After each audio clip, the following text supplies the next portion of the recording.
Olá, vamos retomando aqui a nossa aula de física, nossa aula sobre força. Agora nós vamos estudar a classificação das forças. As forças podem ser classificadas como força de contato ou força de campo.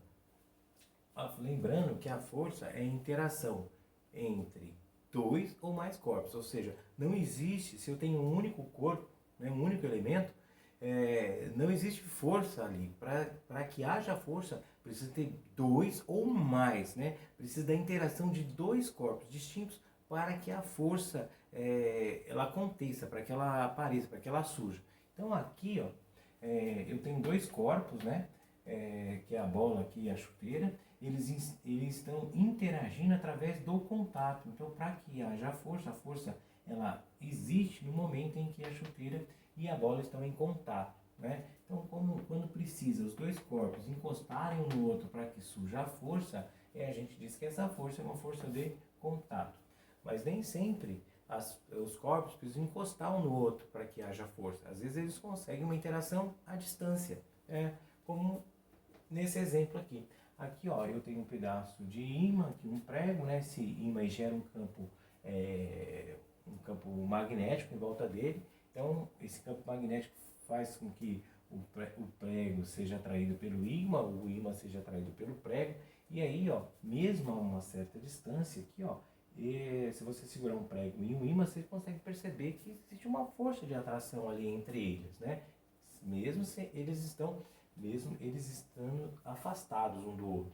Então, essa força, essa interação que acontece sem precisar encostar, né? Essa força que surge nessa interação onde não precisa encostar, a gente chama então de força de campo. Nesse exemplo aqui, é uma força magnética, né?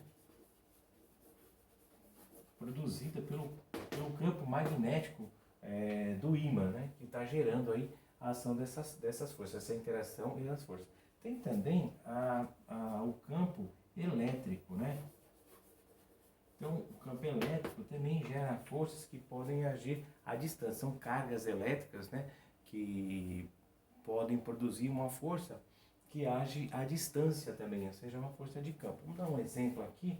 Aqui, ó, nesse exemplo clássico aqui, eu tenho um canudinho aqui, né? Eu vou atritar aqui, ó, eu vou gerar, então, tirar aqui, ó, eu vou aqui, ó, causar aqui um desequilíbrio nas cargas elétricas, né? E ó, de longe já tem força de atração com a luz, ó. Certo? Ó, não precisa, aqui encostou, mas antes de eu encostar já tinha força de atração. E essa força é uma força de caráter elétrico, devido ao campo elétrico causado aqui pelo desequilíbrio de cargas elétricas que eu produzi quando eu atritei o papel com o canudinho, ok? Deixa ele aí. Agora eu vou falar do campo, de um outro campo, que é o campo gravitacional. Então, o campo gravitacional, ele é outro campo que age à distância. Então, quando você tem um corpo e ele é atraído para baixo, ele é atraído porque existe uma força puxando esse para baixo, que é a força da gravidade. Então, essa força que age à distância, né, o corpo pode estar, sei lá, metros e metros de altura, a força gravitacional traz ele até a superfície. Então, a força entre o planeta, né, e os corpos que estão próximos da superfície, essa força gravitacional gerada pelo campo gravitacional que a Terra produz. Essa força gravitacional, né, produzida pelo campo gravitacional, ela não acontece só com o que está próximo da superfície da Terra, né, com o que está longe também. Por exemplo, a Lua. A Lua, existe uma força de atração entre a Lua e o planeta Terra, né? Se não fosse essa força de atração, a Lua não ia ficar orbitando a Terra, ela simplesmente ia embora, né? Ela fica orbitando porque ela está presa aqui a esse processo devido a essa força gravitacional. Assim como a Terra em torno do Sol também está presa por uma força gravitacional. Se não fosse essa força, a Terra saía pela tangente e ia embora para longe do Sol, né? Mas isso não acontece porque a força gravitacional segura não só a Terra, né, orbitando o Sol, como todos os planetas do Sistema Solar. Então, esse campo acontece próximo à superfície e acontece longe também da superfície, ok?